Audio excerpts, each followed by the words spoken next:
The World Series has concluded, and while some baseball hardcore fans like you may have tuned in, did you? A vast majority of Americans did not. The average ratings for the Red Sox-Dodgers matchup was down 10% from last year's series, with Game 1 getting the fourth lowest ratings for any series opener and an average of just 14.3 million viewers tuning in for each game. This comes despite the Dodgers playing in the second biggest media market in America, and the Red Sox being one of the best draws in baseball.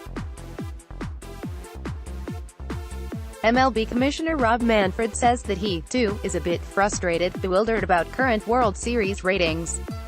Despite West Coast-East matchup W2 glamour teams, G1-2 ratings off approximately 10%. "We're looking hard at it and haven't isolated a cause." Eric Fisher, at Eric Fisher's BJ, October 26, 2018. Baseball ratings for the World Series have been falling for decades. When George Brett squared off against Mike Schmidt in the 1980 World Series between Kansas City and Philadelphia, an average of over 42 million Americans tuned in for each game. A decade later, that number was down to 30 million to watch the Reds and Athletics in the 1990 series. A decade after that, just 18 million viewers tuned in to watch the Subway Series between the Yankees and Mets in 2000. When the Royals defeated the Mets in 2015, an average of just 14.5 million viewers tuned in. A lot of this is attributable to the fact that there is just way more competition on the old boob tube than there used to be. In 1980 there were just 3 big broadcast channels and just 22% of households had cable. Now, over 75% of homes have cable, and viewers also have a wealth of streaming options on Netflix, Amazon, and YouTube, among others. In 1980, more than 83 million Americans tuned in to find out who shot Jr. on Dallas, a show that regularly drew 27 million viewers when there were far fewer households than there are now. The highest-rated scripted program last year was the season premiere of The Big Bang Theory, drawing 17 million viewers. But sports have held up pretty well over the years, baseball notwithstanding. Here are the number of viewers, on average, for the championship series for Major League Baseball and the NBA, compared to the championship game for college basketball and college football, which includes the Bowl Coalition Alliance Championship from 1992 to 1997, which did not have participation from the Big Ten and Pac-10, and the BCS Championship from 1998 to 2013. Ratings for college football have held steady ever since the NCAA instituted a championship game, helped perhaps by improvements to determining the participants along the years. The ratings have taken a dip when a blowout is expected, usually involving Alabama, but otherwise have stayed strong. The NBA's championship ratings also seem to depend heavily on matchups, with people tuning in to see Michael Jordan's Bulls, but tuning out to see Tim Duncan's Spurs. Overall they're generally down a bit, but still comparable to their 80s numbers, and up quite a bit from the early 2000s. College basketball has suffered a bit of a decline, although not as much as baseball. So why are baseball postseason ratings down so much? Let's go over a few of the main culprits. Longer, slower games. Every single game of the 2018 World Series took at least 3 hours, with 2 of the 9 innings games each taking nearly 4 hours to play. Let's not even talk about the 18-inning, 7-hour affair.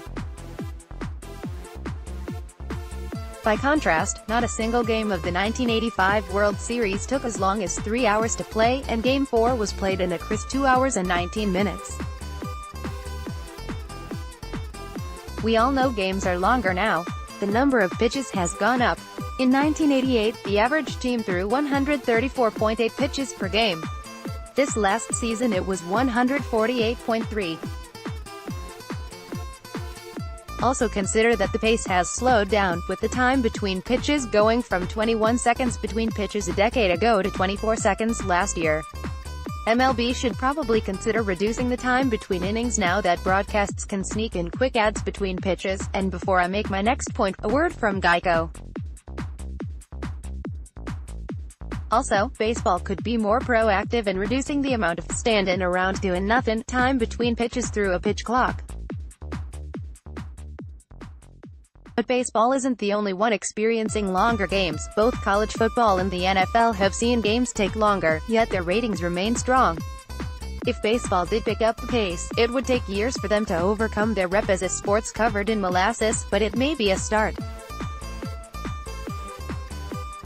Late start times. Many fans, particularly on the East Coast, lament that the games start at 8:30 Eastern Time, so that they're still in the prime time window. Oftentimes, won't someone think of the children, is the argument, as kids have to be in bed by the third or fourth inning.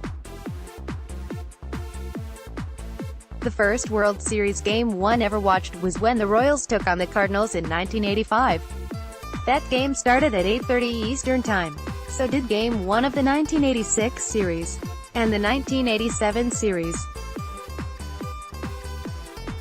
And every year that I checked until the work stoppage in 1994. I know some fans remember skipping school to watch day World Series games back in the 1950s, but the fact is in my lifetime, games have always started just before bedtime for kids on the Eastern Seaboard. The NBA, college football, and college basketball all have similar start times for their championship games. Michigan, Villanova tipped off at 9:20 Eastern Time back in March, and Alabama won the college football national title in January just after midnight. Let's also consider that more than half the country lives outside the Eastern Time Zone, so these start times really aren't an issue at all for most. Maybe baseball needs to start earlier to accommodate longer games, but this probably isn't the cause of declining ratings. Lack of compelling matchups. The Red Sox won 108 games and just steamrolled through the postseason en route to their fourth championship in 15 years. The series with dominant teams have been among the lowest rated, historically. The lowest rated series of the 80s was when the 99-win Athletics led by the Bash brothers swept the Giants. The lowest rated series of the next decade was when the 114-win Yankees swept the overmatched Padres in 1998. Fans tend to tune in only if there is drama or a compelling narrative. They don't want to see the inevitable coronation of a giant. However, the Red Sox were just slight favorites going into this series, and the outcome was very much in doubt. There are super teams and tankers this year, but that just means there are lots of great teams that could have won a championship this year, which should provide for a compelling narrative. Baseball has gotten bumps in ratings for certain matchups. The Yankees winning it in 2009 was a good draw, and the Cubs-Indians matchup was a great ratings boost in 2016. But you can't count on matchups every year, and even some draws will become stale, like the Red Sox, who were a ratings bonanza in 2004 but have become old hat by 2018. Another Yankees pennant could boost ratings since it has been over a decade since they have played in the Fall Classic. But baseball has kinda milked the marquee teams dry for ratings, and there aren't too many clubs anymore that can be national draws. What baseball probably needs is a marquee player worth tuning in for, like the 1980 series that pitted household names Mike Schmidt against George Brett. But baseball is facing a superstar shortfall right now, which is a whole other problem. Times have just changed, man. Much of the discussion on sagging baseball ratings has focused on why ratings are down now, but maybe instead the question should be, why did so many people tune in to watch baseball before? For a long time, baseball was truly America's pastime. If you grew up in the 1950s and 60s, college sports was popular, but regional, pro football was still trying to gain a foothold. The NBA and NHL were afterthoughts, and baseball was king. Consider that much of the 42 million audience to watch the 1980 World Series grew up in baseball's golden age in the 1950s. Much less of that audience remains, and they have not been replaced by as many newer fans. Perhaps those late World Series start times in the 1980s did have an impact, just not for 30 years. Now baseball has clearly taken a backseat to football, both the NFL and college game. MLB has to compete for sports eyeballs with the NBA, NHL, and college basketball, along with sports that have reached new popularity like auto racing, extreme sports, mixed martial arts, and international soccer. At my kids' school, you're more likely to find fans of Ronaldo or Conor McGregor than Mike Trout. I'm not sure baseball can ever reclaim the spot in the national consciousness it once did. Our culture is more fragmented than ever, segmented into niche audiences, micro-targeted for our unique tastes. Baseball ratings are down, but relatively speaking, the World Series is still one of the most watched television programs. There isn't an urgent problem here. Fox still paid a lot of money to baseball despite over a decade worth of declining ratings. But baseball really needs to make sure they don't lose the audience they already have. This is part of why any drastic changes to the game in a vain effort to add audience is likely to be doomed. It will alienate the base. But tinkering with the game, quickening the pace, cultivating more marquee teams, marketing the stars of the game, could certainly help.